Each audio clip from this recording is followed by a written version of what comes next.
See here, Dr. Smith should be coming right on, I think. Okay. Should be. Microphone is muted. Why is this? Okay, participant 3, I don't see his photo yet. Oh, he's joining. Mm-hmm. There we go. View waiting room. Admit all. Admit all. Admit all. Let's see here. Dr. Smith, your microphone's muted for right now. Let's see here. Let's pause. Yeah, I know. I was trying to get on the computer, and go ahead. it's doing. No, I'm trying to get on the there we computer, and are. it's doing all these weird things. I'm like, you know what? Oh, I just see quit. you. These computers nowadays, We see you. I can't do it. Yeah, we see you, Dr. All right, Smith. I'm just gonna say. You look good. We see you. I'm just gonna stay on the phone then for a little bit. That's all right instead? Yeah, you're coming in perfect. Okay. He really is. Yeah, Perfect. I see you got your haircut since last time I saw you. Well, you know, what can I say? Yeah, looking sharp, looking sharp. I do my own hair. Okay. Well, Thank you, sir. Thank you, sir. That's impressive. Dr. Smith, thank you so much for coming back on today. My mom is actually going to be using her headshot today. I was gonna say, where's Mama Rush? Yeah, Mama Rush is right here, Dr. Smith. I just decided to use, I washed my hair, so I decided to use my face shot for right now. Okay. Keep it real. Yep. Yeah. Absolutely. Love it. Dr. Smith, welcome back. Since we were last here, we've actually been completely doing phenomenal. We hit as of yesterday, we hit 3,485,746 people that are tuning in and listening to our show in 7 countries in 15 days. Really? Yeah. Like, that's not double counting or nothing like that? What's that?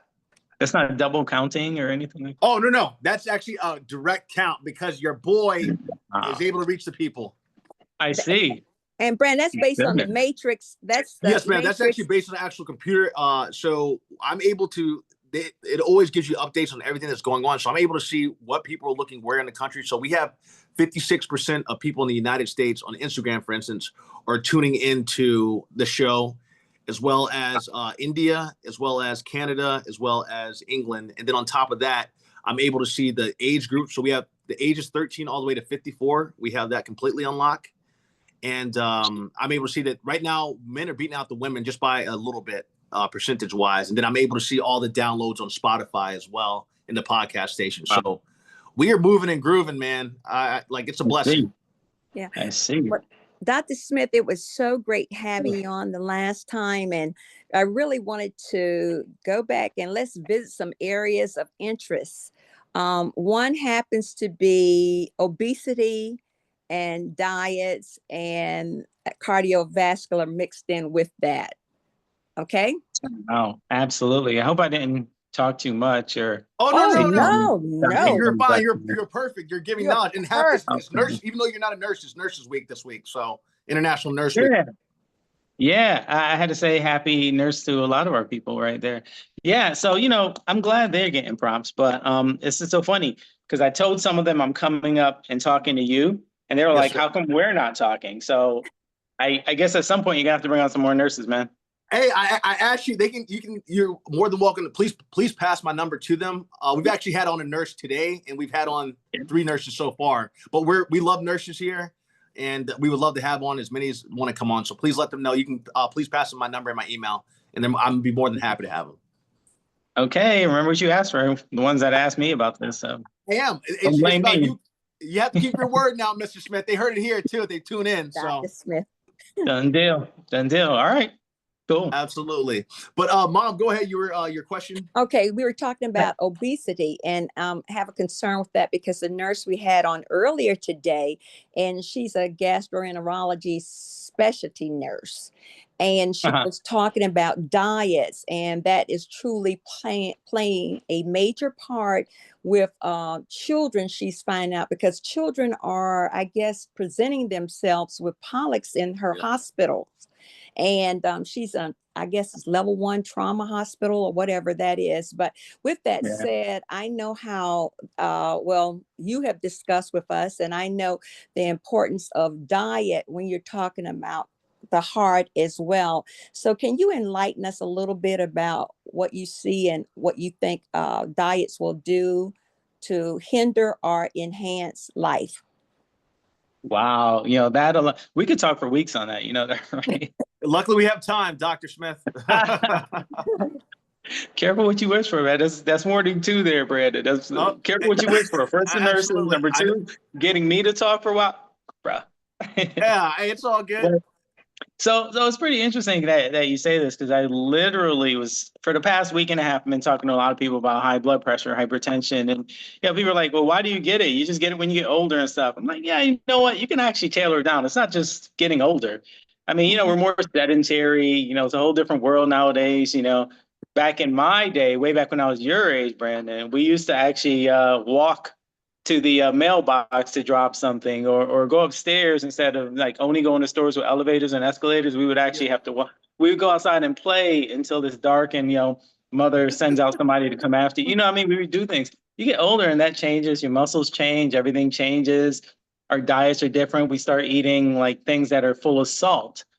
And have you guys ever eaten something salty, and then you notice like right after you just like want to drink, and if you don't drink water, you're still thirsty and you keep drinking and drinking. But if you do drink water, it goes away. Well, that all gets to where we're going. It's the salt content and all the junk we do.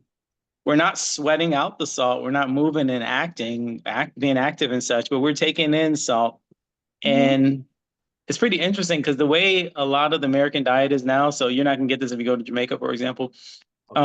A lot of the fast food here, like just the different chemical structures and stuff, they're designed really to keep you addicted, right? The salt content, the sugar, the balance, it keeps you kind of addicted.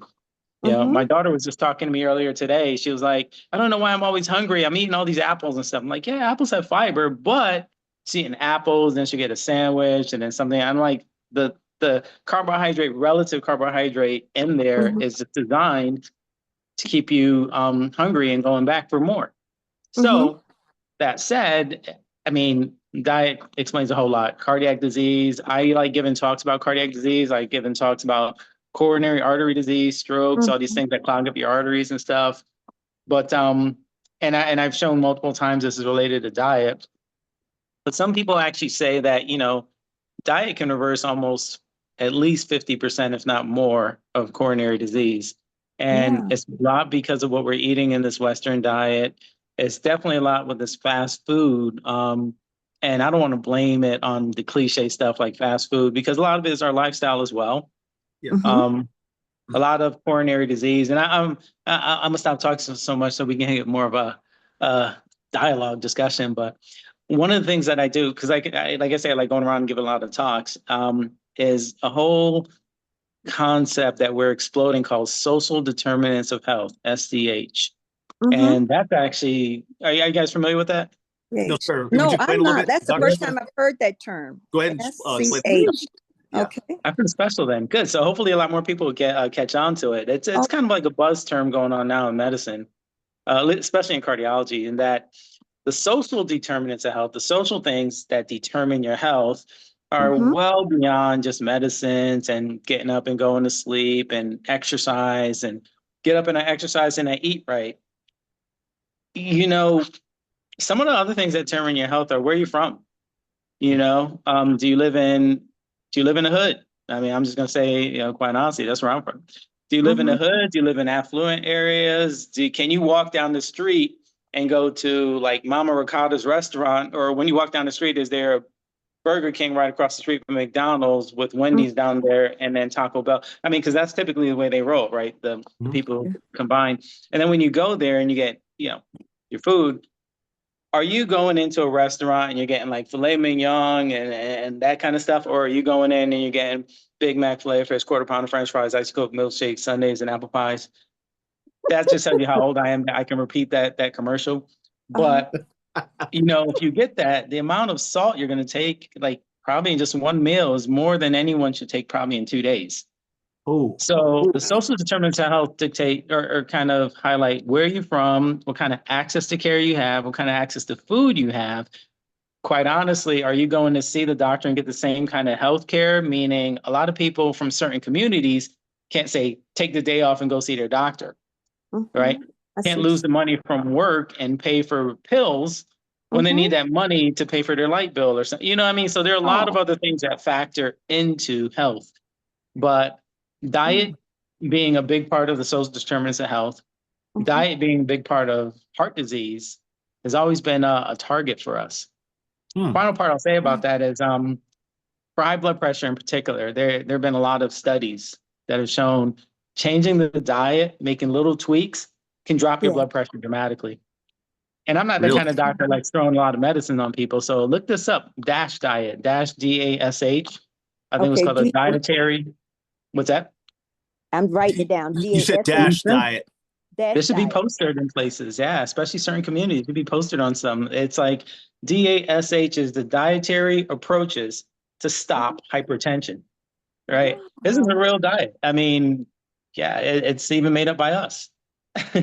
Yeah. Actually, Wow. Yeah, Doc, actually, could you go? I'm taking notes, doctor. Yes, ma'am. And then Dr. Smith, would you mind kind of, you said the abbreviation of that. Would you mind touching on that a little bit if you wouldn't mind, actually? Or, yeah, no, that's good because I'm pulling it up right now as we talk. okay. You know, Okay. Oh, I happen good, to be on good. my computer. I just can't talk on it for whatever reason. That's what Oh, happened it's all last right. time. There was some technological stuff, Yeah, right? maybe you weren't on the Wi-Fi or something, but it was working clearly today. No problems. And then Yeah, that app it's wasn't good either. The other app I was using wasn't good. probably. Also, the interesting part is like they say it all the time, like docs, we can do this, we can do that, but we can't get the technology right. Look, I don't understand this, but you know, whatever. I'm getting there. I'll be there, bro. I'll be there. Hey, you're doing a good job. I'm grateful for you, Dr. Smith. All right. Well, so here's the thing: the DASH eating, right? It's really Uh-huh. based on the Mediterranean type of diet. What they mean by that is, you know, they don't really focus so much on fast food things that I can pretty much go in the lab, put together, and come up with the right recipe and taste test and throw some extra salt on it. You know, it's actually more of what they eat over there, which is not so red meat based. And I hate saying this because some people think, oh, I stop eating red meat and I'm gonna be good. No, it's not necessarily the red meat. It's the combination of things. It's the overindulgence. See, in America, when I was growing up, plates were like this big. By the time I got to med school, they were this big, right? Mhm. And I explain it in a certain way, and it makes people sick. So I'm going to try and tone that down. I'm trying to find the right words to tone it down. It's So, all good. No worries at all. all right. We've been You keeping it real sure? on this podcast, so you're good. I don't want to get you kicked off, man. I've done that to YouTube before. I'll let you know. When we started talking about COVID and I started explaining the math and how things didn't match up, we got kicked off of for YouTube. So I don't want to get you kicked off. All right. Well, that No. sounds good, Doc. So, all right. Well, so here's the thing. It's less red meat based, but a lot of that is because the red meat over here often has a lot of nitrites in it, chemical preservatives, and they eat a lot of fat in there and those kind of things. And it's not the meat itself as much as it's our bodies don't really know what to do with it. I tell people Okay. all the time, we're not really carnivores, man. We just act like it. Mm-hmm. Oh yeah. I mean, if you have somebody smile, see Mama Rush, I'd have you smile, but you're just showing your picture today. Yeah, well, that's quite all right, because what you're imparting today is so important for young people to know, especially with the demographics that we are dealing with. And when it comes to health, any information you can impart is always important. I'm just looking at my little grandson. I have a little grandson, and he's a latchkey kid in the afternoons sometimes, or in the evenings, and Okay. want him to be a healthier eater.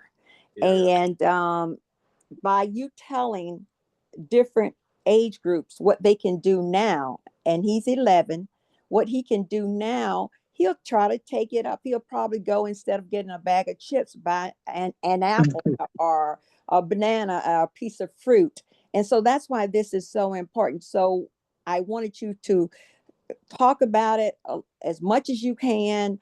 Coronary heart disease is just terrible. It's a terrible type to be in. And so therefore, I'm not smiling as much as I'm talking with you, because it impacts my family, my grandson, and I'm just trying to find a better way for him.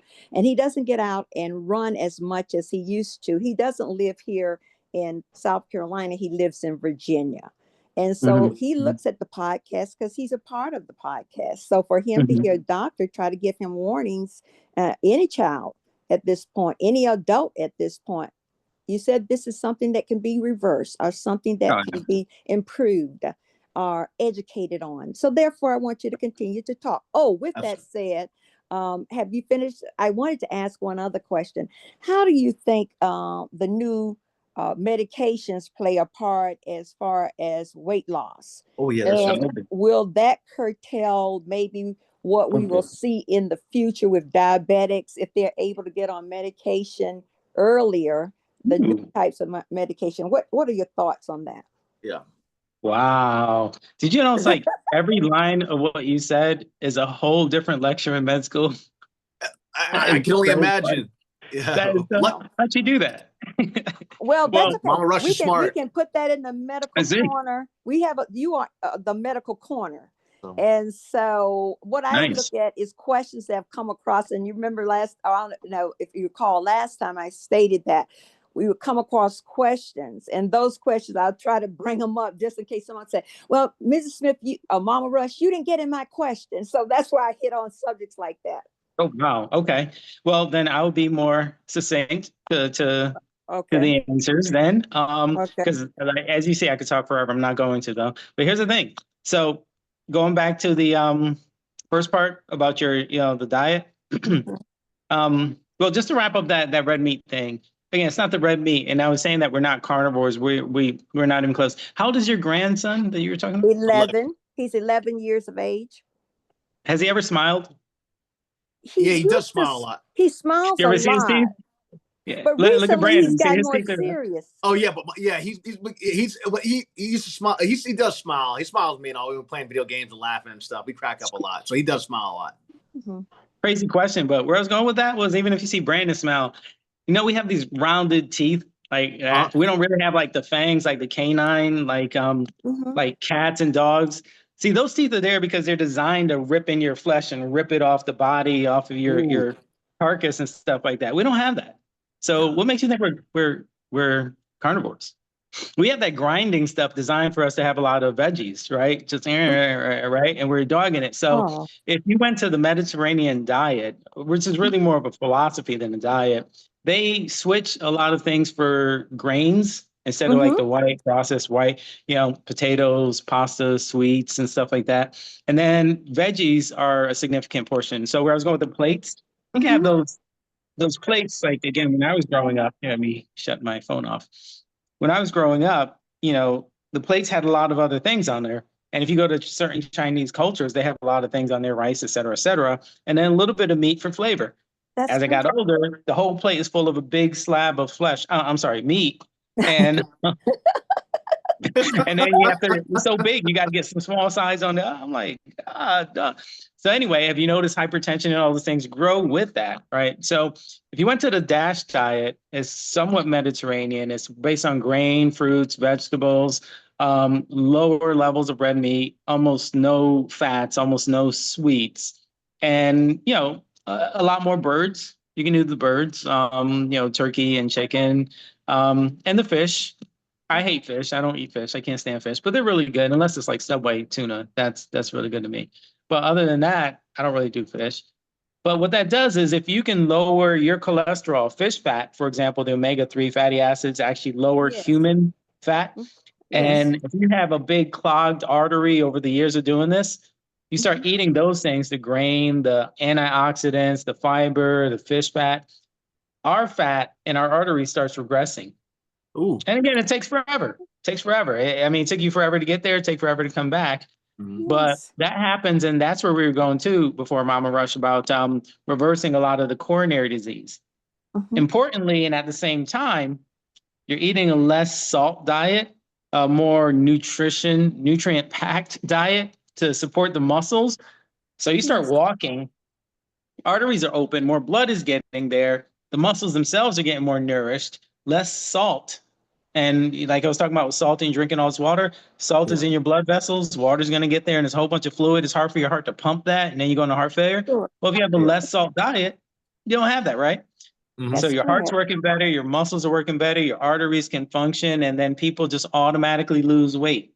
You don't have to get dressed up in these skin tight clothes and spend forever, dude. You just have to change your lifestyle and diet. And then the last part about it, I'll say is yes, we can actually correlate with however much salt you drop, how much weight you drop. We can dictate how much lower your blood pressure is going to get outside of medicines. Oh, wow. Wow. Doctor, I'd never use salt with anything. I've never been a salt guy. I'd never use salt with anything. So it's interesting that you say, I find everything you're saying is very interesting, but like, I've never used salt, but I can tell the difference between when I have salt in my system and when I don't. What do you feel? I feel better when I don't have the salt in my system, which is why I literally, I never, ever cook with salt, ever. And so on one end, whenever I don't have the salt in my system, I am the epitome of like, I know you haven't met me in person, but I'm probably one of the most in shape people that most people consider. But whenever it comes to me eating that other stuff, the processed stuff and stuff with the salt, and I gain weight and I start blowing up like a balloon, which isn't because my body's not used to having that. And when I have more carbs, my body's not used to that because I don't eat many carbs. When I'm out west, I don't eat many carbs and I don't have any salt. But when I'm back east, I consume that stuff and I notice a huge difference in my weight and all that kind of stuff. It's dramatic. You're saying you're fit. How much do you exercise? I work out 6 to 7 days a week. Yeah. How many minutes? He worked out this morning. How many minutes per session? Like how many minutes and what do you do? I work out for about 2 hours, and I had really good genetics. I will say that. Like I've always was a kid that was in shape, but I was obese forever because I ate all the crap that I was always eating crap food as a kid. I was epitome of being like, I was in shape when I was a kid, just born naturally in shape. Then I started eating like crap for years. But then when I started playing football my freshman year, I went into stupid shape, into what my natural body will look like when I am doing all the right things. So I work out for about 2 hours each. I work out for 2 hours. I do cardio. I do about 30 to 40 minutes of cardio. And then the rest is just light weightlifting now. I don't do heavy anymore because I'm not playing football, but naturally I'm already an extremely muscular guy without having to do much with that. I just basically do stuff to maintain at this point, to look good on TV. Sure. I hate guys like you. Yeah. Well, we all have different things, but I also wanted to ask you this question too, Doc, because of something you said in relating to, I guess, with the heart. I had a friend of mine whose dad passed away. I don't know how many miles he'd run a day. He probably ran like 10, 15 miles a day, was always super skinny, thin as thing could be, was always running. And he died. I mean, it might have been 20 years ago. And I'm sorry that she lost her dad, but everybody in our whole entire neighborhood used to always see this man running because he was always up 6 o'clock in the morning, running everywhere. And I think he died while running. Yeah, he dropped dead on the street. Yeah. And so it's wild as I said, he didn't have you couldn't even pinch his skin and there be like any like fat or anything. So for a man to run every single day of his life, I don't remember a day he wasn't running. He died doing that same thing.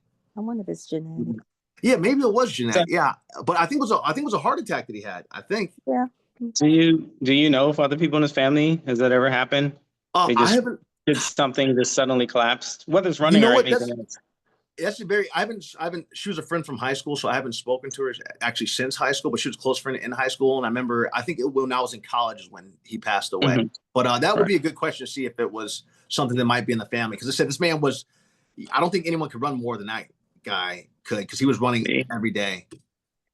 Those are the ones I would love to see, So here's the thing. When we always talk about coronary disease and heart attacks, we always think about, really big, greasy. And I know you said you're obese as a kid. You probably weren't as fat as I was as a kid. Like the clothes I wear now could not fit me in 3rd grade. That's great.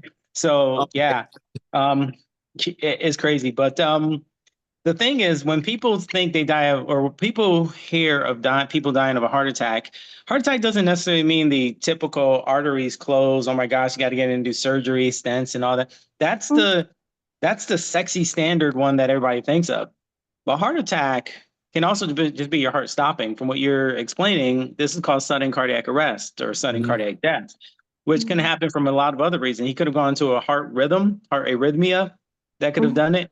Something internally. He could even had an aneurysm somewhere that someone didn't know that could have just ruptured. Okay. Some people are born with the electricity that goes through the heart. Like, so really, real life, you can grab and reach out a heart and the heart will still be beating, right? Because the heart actually has all these electrical circuits that are internal. Well, sometimes those circuits are slow in some areas, faster in others.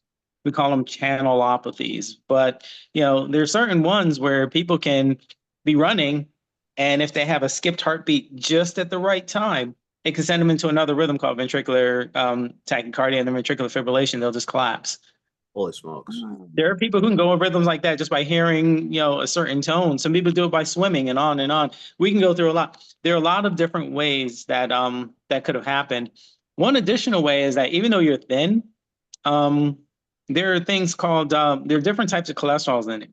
The type of cholesterol that in America we don't check standard. Like in Europe, certain places in Europe, this is just a standard test. It's called LP(a). I am giving these tests out free in my office. I have over 1,000 of these tests. I'm also giving out a $45 gift card for anybody who does it. And I still can't get rid of them. I've had them there for like 2 months. I'm like, think about it, 1,000 tests times 45. I'm trying to give away $45,000 in a free test that you can't get in America that tests for cardiovascular screening. And, one of the things that they find there is 20% of the time, it's not your regular cholesterol, but there's another cholesterol called LP(a). Big thing. It's out there now. You probably heard of it, huh? Oh I'm saying okay. No? I'm listening. I'm all ears right now. Yeah, we're listening at this point. Yeah. It's interestingly, it's an apolipoprotein, big scientific word, but all that meant is the way that the cholesterol is on top of it, it has a different type of protein on top. And because of that together, when it's in your body, it's genetic. Your body doesn't know how to break it down, and there's no medicine that can help it if it's genetic, right? Yeah. And so 20% of the time people have it. It is associated with people dying earlier. Some cultures more so, it happens quicker. It's actually even associated with people whose heart valves can kind of get tight. An aortic valve is what we call it, aortic stenosis, to be all nerdy about it, but their valve can get tight, and that too can lead to sudden cardiac arrest. So 20% of the time across the world, and even higher in Black patients, you can see a high or elevated LPA. That said, we can probably go through the medical books and come up with another 10 reasons why this young, fit runner could have just suddenly collapsed, unfortunately, and just died on the spot. Doctor, how in the world did you isolate that particular LPA? It's great. Where you get these questions from? That's great. So, yeah, well, there has to be a specialized test. To your point, yes. It has to be a blood test. We draw it down, and then in the laboratory, we spin down the lab. We take your blood and spin it down, and it separates how much are proteins, and then water, and then fat, and then you can suck out the fat, put it through another computer that would separate them and say, hey, listen, these fats are in this category. These fats are in those. And then when you get these other ones, they're called LDL. Think of L for lousy. These are the LDL is the bad one that clogs up your arteries. Really stands for low density lipoprotein. But think of the LDL. We actually can mathematically figure that LDL part out. But then there's another component on top. And yes, we can do the same kind of fractionation, same kind of scientific experiments and nerdy things you see on TV, and figure out that some of them have this protein on them that we call the ApoB or ApoA moiety. It's just a little protein. And then that's it. We know if you have those, everybody should have a little bit of it. That's fine. Okay. Once you get over, say, 50 of these, like nanograms, actually, if you will, in a deciliter, but once you get over a certain concentration, your risk starts going up almost linearly. Like once you get to 50, it's like, oh, you're at a higher risk of heart attack, stroke, and all the rest of these. And again, you could be as skinny as you want to be. This is genetic, has nothing to do with what you're eating. You can't stop it at all. You get 50, then you get to like 100, and whoa, your chances of death keeps going up. And oh, wow, we have people, once they get to like 150, we're like, whoa, what is going on? I'm anticipating you coming up with a problem at that point. And finally, these guys usually have their problems well before the age of 55. Wow. Man. So your HDL, if you have a great HDL, can it outweigh all of that other stuff that's going on with LDL? Why do you know this stuff? This is so funny. No, Well, Mom so worked when in you think that, pharmaceuticals. Mom's smart. She worked in pharmaceuticals. She studied this stuff but from the time I go to bed until the medications. But that's why I just want to hear. I hadn't sold them in a while, but I just want to know some stuff. doctor. From the time I would go to sleep at nighttime when I was in high school, my mom was up from she'd be up from 8 p.m. all the way to 9 a.m. the next morning when I was heading to school studying this stuff. So that woman's a genius in there and worked really hard. And that company was lucky to have her too. But yeah, Mama Ref, do you teach? Do you teach, Mama Ref? Like, do you go and do like community events or talk in church or anything? No, I don't. What I did do is I used to teach nurses, not in the hospitals. But when I would do lunch and learn programs, which you're very familiar with, at that Yeah. point, I would get a chance to really talk medicine. And it's according to what kind of medicine I was selling. If I was selling cardiovascular medications, of course, I had to study because I didn't go on to be a doctor. I always wanted to sell medicine. So when you are talking about cardiovascular medications and the heart and coronary artery disease and all of that, it brings back those memories. And it brings back what I studied and what I would work on, because when you are working with doctors, the smartest of the class, doctors, you want to be ahead of the game. You want to know what you're talking about. You want to ask concrete questions, just not any type of question. So the reason I ask about the HDL, because I have a great HDL level. And so I always thought, can that beat the rest of the ugly stuff that's out there? And then, so that's why I wanted to ask you that question. No. This is so funny. So I can only see your picture now, but Brandon, right? You can hear her smiling when she's talking. It sounds like you get really happy. Like you're an educator there, Mama Rush. We should probably take our show on the road. We should go out to some churches, some events. It is on the road. Doctor, it is on the road. This conversation we are now. we're having, we're on the road in different countries, and this is the best show of all. Yeah. Okay. That's on every road then. You're right. Yeah. Goodness. Yeah, well, we should go. We should go to some organizations and talk. You know what? We should bring in some Greek-lettered organizations, especially the most important one, Alpha, right? Okay. The thing is, so we used to think that a lot about HDL, H standing for the high density. Remember, LDL was low density, HDL is high density lipoprotein. Correct. And we just think, hey, yeah, if you're lipoprotein, lipo meaning fat, protein is kind of the protein part which allows the fat to travel in. Let's go back, because you remember, I'm pretty sure at some point everybody's seen oil and water. We know they don't mix. Yeah, that's correct. Fat is oil, right? Cholesterol is just the fat broke down in its oil, but the oil won't mix in your blood, which is water, unless something is connecting it, and it has to have some protein around it to make that mix happen. But as you can imagine, that greasy, oily fat in your blood, if it's low density, it's like on the outskirts of your blood and just kind of bathing the inner lining of your artery, and that's what causes all this cholesterol stuff. So that low density is what caused a lot of this inflammation. So the higher density, the HDL that you're talking about, was less connected to the outer wall. And so we said, well, hey, if you have that sucks things away from the wall and you're going to do better and you live longer. And the earlier studies suggested that, hey, all we have to do is drink a little bit of alcohol, do some exercises, and we can get an HDL higher and do better. But listen to what I was saying. You're doing more exercises and stuff, and that would raise your HDL. Okay. So the question is, well, is it the HDL going higher that saves people, or is it that this is a different lifestyle? They'll exercise. The alcohol is not an excessive amount, just a little bit amount. And maybe the HDL is just a reflection of that kind of person. Right? Okay. And if that person is more healthy, then is it the HDL that's protecting you, or is it that you're a more healthy person than the other one? And maybe that's protect. Even more importantly, so they did a study. It was called the AIM High study. Okay. AIM High, HIGH. Well, what they were doing there is they were just looking at HDL.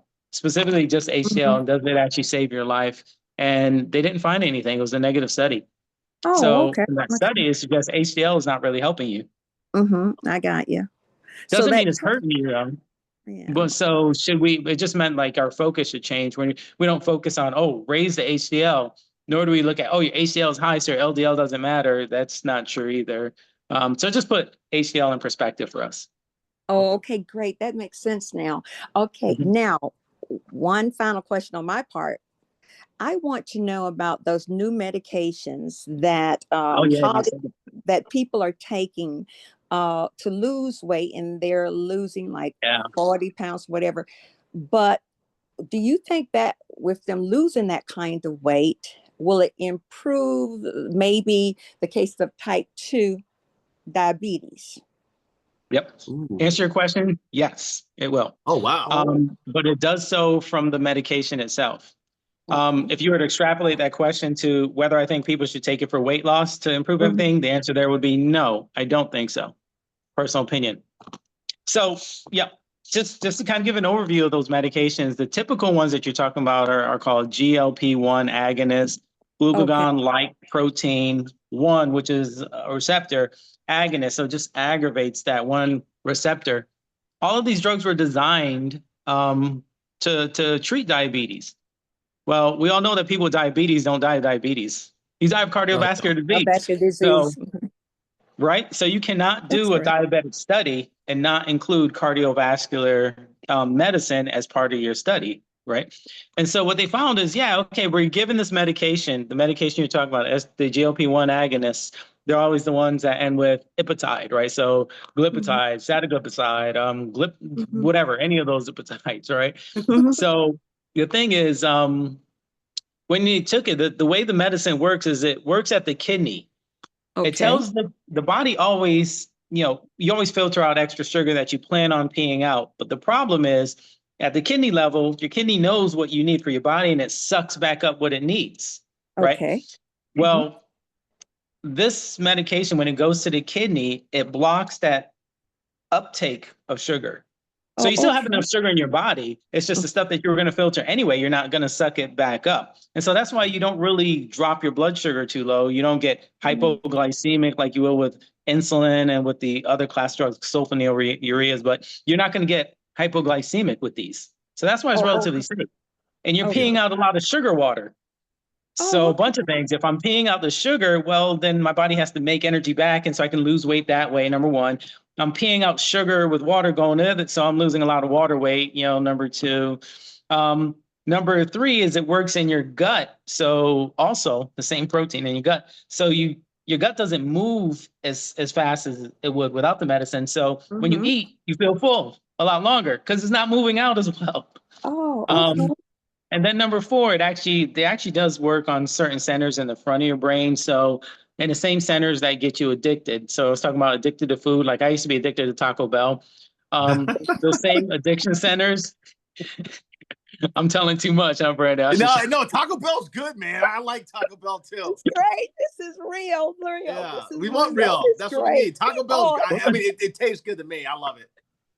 Yo quiero Taco Bell, the chicken chalupa, man. That's what I.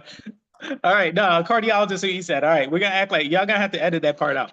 But those same addiction centers, well, the GLP-1 working there cuts down a lot of the addiction. As a matter of fact, some people were looking at that same drug, the weight loss drug, all these drugs we're talking about, to use it for certain types of substance abuse. I know some anesthesiologists talking about, hey, cocaine or heroin addiction, any of those kind of things, can we use the same drugs? And that's on the horizon. If it works out, you hear about it probably in the next 6-12 months. Holy medicine we know comes way ahead in advance. So those are reasons why, yes, you're not going to eat much. When you do, you're going to feel full. It's going to stay in your stomach. When you do pee, you're going to pee out a lot of the sugar rather than taking it back up, which is the diabetes part. And then, yeah, you're going to lose a lot of water weight with it too. Add all those things together, 2 levels. On one, they found that people lived longer by doing that. They were less likely to go in the hospital. People who had heart failure were less likely to go in for heart failure. Strokes were cut down. They said, well, that was all found in cardiovascular disease. And by the way, these people are losing weight, up to 14% of their weight a year. Oh my gosh, this has to be great. And so the company said, hey, why don't we just package it up? And we say it's a diabetic medicine that makes you lose weight. And then the FDA said, no, you kind of can't do that. It's a diabetic medicine. We're not mixing the two, right? This is not cosmetic. So FDA said, look, use your medicine part. And okay, we use it for medicine. We'll call it Ozempic. But you also lose weight with it. So we'll come out with another drug, the same drug, just higher doses, same company, and we'll call it Wegovy. So it's the same drug. Wow. And they do the same thing, of course, right? Now, the why I say we shouldn't, for diabetes, yeah, perfect. You're not going to lose your sugar. You're not going to go hypoglycemic and pass out, and it works great. We can regulate it. We know what we're doing. Ozempic, semaglutide, those kind of drugs, they work well. But should we use it cosmetically to get us back on track away from diabetes and into health and stuff? I personally don't think so, unless you have morbid obesity, right? Because there are different classes. There's like overweight, there's mild obesity, there's obesity, and then there's morbid. If you have morbid obesity, yeah, I think you should come back to towards light. But I don't think we should rely on it as much. I think too many people are using this cosmetically. I think people are using what they hear on TV to justify, hey, I'm going to lose weight. And I even have people come in to me and saying, hey, I'll pay you cash. I just need to get right for the summer. I'm like, ooh, no. Because of everything I just told you. If it's going to make you pee sugar Well, now you got that sugar in your urine. If you pee it out, and depending on, your cleanliness, I guess, you can get urinary infections. The bugs, the Ooh. bacteria, the fungus, they're eating that sugar that you're now peeing out. Number one. Okay. Number two, if I'm not moving my gut as well, I can get constipated. Number Yeah. three, if I'm full and I'm not doing it and I'm peeing out sugar water and I get thirsty, I can get dehydrated. And that is actually where we see a lot of people with these drugs. They're getting dehydrated. They're not taking fluid in, and they're peeing out too much. And now they're in the hospital with kidney failure because they did it on their own. They ordered from some fly-by-night mailbox, mail order drug, and no regulation. And now we're dealing with kidney failure and other reasons they have to go in the hospital. Wow, Holy smokes. that's really So- So it interesting. has like blessings and its curses. But if it jump starts their diet, gets them Yeah. on the right track, is that a positive? You call that a plus? So it's good. So that was an opinion question, right? No, that's So- not opinion. I'm asking a question. What you think, Doc? And you've already. So I was gonna say, in my If it opinion, jumpstarts, I mean, if it jumpstarts, some people just have a problem with diets. And if it gets them Yeah. on, okay, maybe they will hear the message better, the message from you, the Mediterranean diet that you're saying. If Mr. they Jamaican feel- himself, sir. If yo, they're you feeling- remember? Yeah, of course. if they're I feeling- get paid for my memory, people. I get That paid is crazy. off I my can't second remember. memory. yeah. What's Yo, that? you got a crazy memory. Yeah, Yeah, so well- I just wanted your opinion. If it'll jumpstart, if they'll listen to you more so, if they have some help in losing that weight, and then they get on that Mediterranean diet, do you feel that might help them in Sure. some kind of way? Sure. Excellent. So kind of loaded. I like that question. So I do use the drug in people who are morbidly obese. I do use it for medicinal reasons, right? If you have medical complication from obesity, meaning the hypertension, yeah, you have sleep apnea. Yeah, you have diabetes, obviously cholesterol. If you have some medical thing that's associated with you being obese, then yes, I Yes. will try to get the obesity down. So in those situations, yes, I do use the medicine. I do use it, as you're saying, the kickstart thing. So I don't anticipate anyone on my medicines indefinitely. Yeah. Sure. I do have to watch it. And yes, I will use it like that. But this is where if you do lose a lot of the weight on the drug and you stop it, say, even up to a year later, you will gain back most of that weight. Okay. If you don't do the other things. You have to change that lifestyle. You have to change the diet. You have to get more active. But this is my thing is that stuff for you to get active and lifestyle and stuff, you got to have that brand and mentality. You got to say, no, you don't have to change any skin tight clothes and spend 20 years getting to the gym and 5 years lift. You don't have to do that if that's not your style. But you have to have that mentality of like, this is who I am now. I'm not the Twinkie eating, couch potato housewives of real any city in America watching person anymore. I'm that kid that I used to be going outside playing kickball. I'm going to walk to get me a glass of water, not pack up a whole, you know what I'm saying? You have to get that activity back. And a lot of us got lazy when we moved away from that. So one, if you don't get your mentality right, none of this will work. You will gain the weight back. Your body will get used to those GLP-1 drugs. You're going to stop losing for a while. And you're going to say, oh, I hit a plateau. Yeah, you hit a plateau because of a lifestyle. So the Okay. only way this stuff works to GLP, and this is actually the recommendation, from all these societies, the only way the GLP-1 is going to work is you have to combine it with the appropriate exercise. American Okay. Heart Association suggests 150 minutes a week of cardiovascular. 2 of those days should be resistance training at least. And this is the minimum. You have to have cognitive behavioral therapy and or counseling. There has to be a mental change for this to work. Okay. The final part is the diet, like you're saying, and it doesn't have to be Mediterranean. Mediterranean helps from a coronary perspective, cleaning out the arteries and stuff. That doesn't necessarily make you lose weight. Some Okay. people follow what I like is Eat to Live. This doctor out of North Carolina, Greg Furman. He wrote a whole book about it, Eat to Live instead of Live to Eat. Get it? And I used to do that for my patients who came in, and I would just make them lose. I tell, listen, if you follow exactly what I'm going to say, no drugs or anything, just eat the way I'm going to tell you. I'll make you lose 20 pounds in 6 weeks because that's what's in the book. And it worked almost invariably. I did it myself. I lost 30 pounds in 6 weeks, but I kind of cheated, right? Because I did all this exercise and I'm a scientist. You know what to do. Yeah. Yes. So, but yeah, 20 pounds in 6 weeks is kind of what I had them do. So, it's not the diet, a particular one. To your point, Mama Rush, it's not, hey, I'm going to get on Mediterranean or I'm going to get on this, protein, old, ancient, archaic, none of that kind of stuff. You get on a diet where you change your mentality and your lifestyle to recognize that I eat what I need, to function. If I eat more than that, it's going to get stored. If I eat less than that, I'm fine, but I have to eat what I need to function. And so you can think of diet in terms of energy. Some people call it calories. I call it energy. How much energy do you need to sit at a desk and work all day? You don't. And then if you are going to eat the energy, where should you get it from? Should I get it from a candy bar or, I don't know. So the thought process is the biggest thing. And then I try to wean people off of the GLP-1, preferably within a year, and let them fly.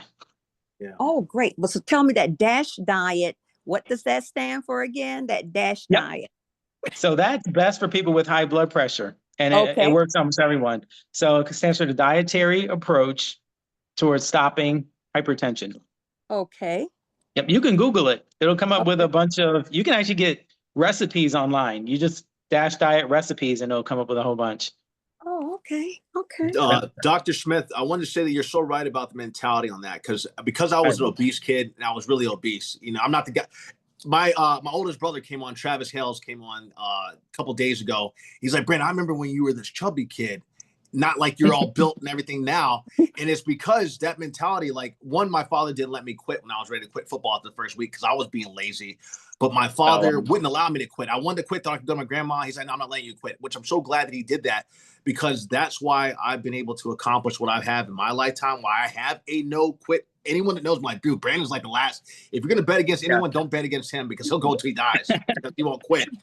But with that being said, having that mentality from football, because my dad didn't allow me to quit, I had torn my quad muscle and I had to push through it and went through all that pain. I had that mentality now to where I'm able to push myself to a level I think that only certain people push themselves to, but I'm able to. I remember how that fat kid looked back in the day, and I did put on some weight while being at home and getting lazy. And I was like, "Yo, don't even call me Rush anymore." I'm the artist formerly known as Rush.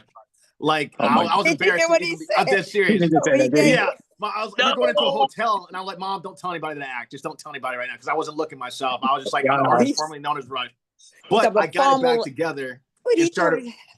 Brad, when you said that, I had to laugh. I'm the artist formerly known as Rush. Yeah. He gained so much weight. Yeah, I gained so much weight because I was off of. I said I went to. I only eat. I had the Mediterranean diet basically. What is what I do in California. Or not in New York because I love the pizza up there, but in California, it's actually I take that back. I eat lettuce and it's just lettuce and chicken. That's all I eat. I stick to that. That's just me personally. I'm not saying everybody else has to do that, but I have always, because I was always that big kid and I saw it happen when I gained all this weight back. I'm like, we can't have that happen. And so, but that mentality that you mentioned, the fact that it has to be up here and you have to realize, hey, I don't want to get back to that, how it was before. So I was just agreeing with what you said.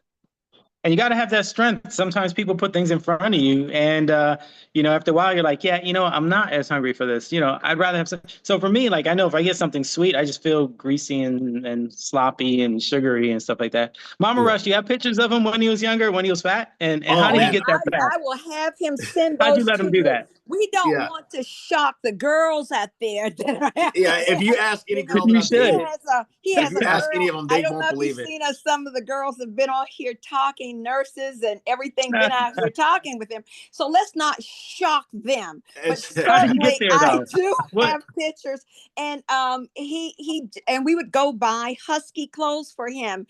But when he got in high school, we had husky pants and all drawstring pants, no pants with a waist.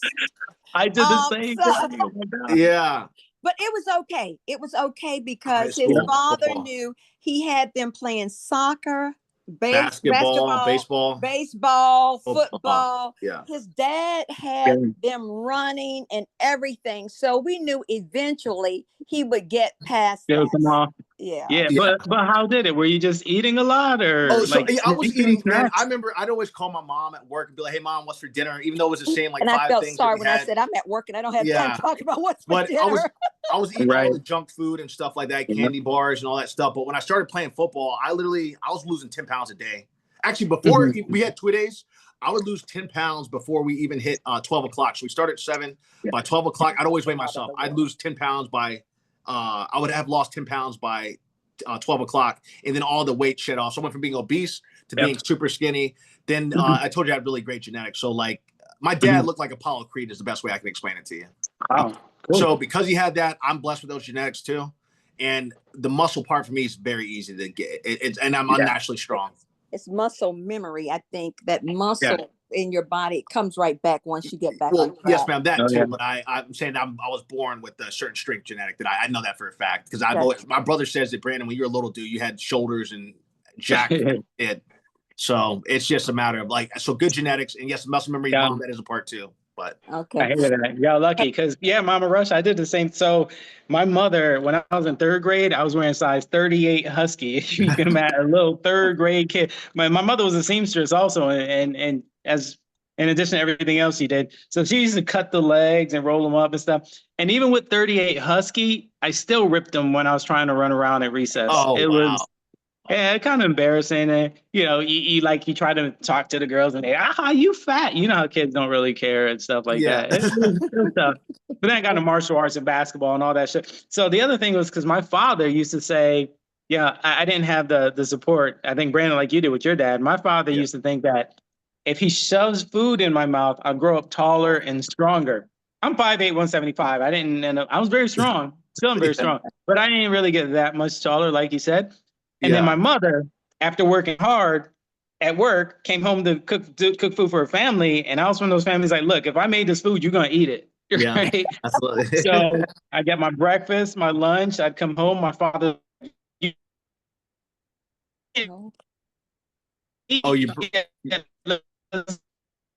broke up a little bit, doctor.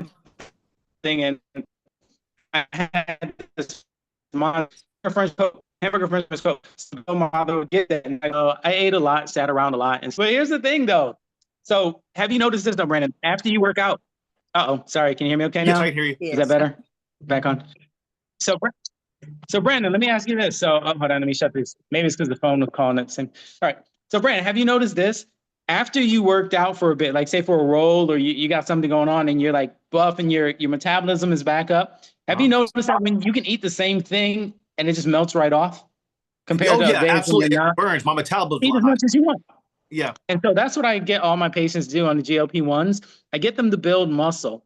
And I hate when they go to the gym talking about, I'm going to lift weight. Yeah, these little tiny little bites. So what? You got to build the core. You got to get the booty muscles. You got to get the thighs because those are bigger muscles that are burning all the time. So I get them to build those up. And after a while, they're like, hey, you know what? I can go out and eat and I ain't getting that much weight. That's half of it. The other half is that they recognize they weren't eating the volume that they used to eat before. Absolutely. And because they know this and they have the mentality to stay there rather than falling back, good to go. You're right, Doc. You're right. That you're absolutely right. And what you're doing is working. And I'm glad that you had them on that workout regimen too, or the fact that you had to build that. Sorry, Mom, I hear you about to say something. Yeah. Well, Dr. Smith, I am so happy that you are on the speaking circuit for different universities and firms. I appreciate so much because you have imparted so much wisdom, so much knowledge today. And so with that, I don't want to overuse your time because I know it's valuable of trying to help and heal people out there. Thank you. So with that said, we'll have you back, Doctor. And we'll have you back in a couple of weeks. We have a couple more people. We've had a busy day. We've had 4 guests. You're the 3rd guest. We have the 4th one coming up. You're the 3rd guest, and we have one coming on here shortly. So Doc, I appreciate you so much for your time today. We'll definitely have you back on in a couple of weeks. But Dr. Smith, thank you so much. Yes, thank you. Seriously. Anything you want to ask us, Dr. Smith, before you leave? Well, I want to ask a lot of questions, but I think the biggest one is, how did you get to 3 million? You know what? I'll tell you, it's really fast. Because I've been blessed to be in 77 TV shows and movies. Several of the shows I've been on, Mayor of Kingstown, Ozark, Criminal Minds, Blue Bloods, and Power. Each of those shows got 4 million views when 4 million views the episode I was in. So this number is actually small for me because I'm used to getting 4 million on an episode around the world. And I have people from all around the world sending me my episodes in a different language. Brazil, I've had people send it to me in German. So from having that because people are now putting together, oh my God, this is actor that's been in 7 TV shows and movies. They're putting 2 and 2 together that I'm that person, and now they love everybody's loved the people that we've had on, including yourself. So Wow. it's really, and I already had a social media presence, but I just managed to really capitalize on that, and now it's working out very well. So I believe that we'll probably be I am a a fan. lot higher than that. I'm definitely a fan. And Mama Russ, we also got to talk about when you and I can go on a talking tour. Because it sounds like you have a whole lot to teach Yeah, I got to yourself. get back on the I got to get back on the circuit. And I used to do that several times in churches. Actually, I'd go and talk about different things in churches. So we will definitely do that. And Yeah. so sorry, right. you just saw the picture today, but that goes up when hair is washed, and I don't feel like putting on makeup. Got it. Got it. Dr. Smith, Right. thank you so much. Well, thank sir. you guys. Start Thank you guys. clapping, Brandon. We'll What catch do up. we do? What do we do in the end, Brandon? Yeah, Let's we start. always clap, Dr. Smith. All righty. You've been phenomenal today. I give another one for you guys. Thank you. But Thanks you're for bringing me phenomenal on, this time, guys. too. Hey, and give your wife Queen and your kids my best as well. His memory is killing me, but how do you do this? I definitely Hey, would. I get Hey, paid for you know this. what? I do have a question. Yes, What sir. do we have to do to get you guys to come down to one of our basketball games? We're gonna have to do that. It doesn't take much. I'm up for it whenever. Just let us know schedules and we'll make it happen. Absolutely would. HBCU basketball needs a lot of support, and we can do it. So excellent. Thanks, guys, for having me on. I'll talk to you guys later. Thank you so much. Absolutely. Have a great Take care, one now. Dr. Smith. Rest of your week. Bye-bye. Oh, Bye. tell your mama, is your mother still alive? Unfortunately not. How about your sorry wife? about Well, that. tell your wife, Happy Mother's Day. Isn't it Yeah, Sunday that is coming up, huh? Daddy, don't forget, I think it's Sunday coming up, Mother's Day. All right. I hope this doesn't get out to her, but here's my thing. I told the kids, well, that's your mother, not mine. I'm like, I'm gonna do that. You know what I'm saying? I hear you. Y'all All are right, best. Dr. Smith. Okay, take Take care care. now. All right, I'll see you Bye-bye. guys. Thank you All right, so bye. much. Bye-bye. So wonderful. Yes, ma'am.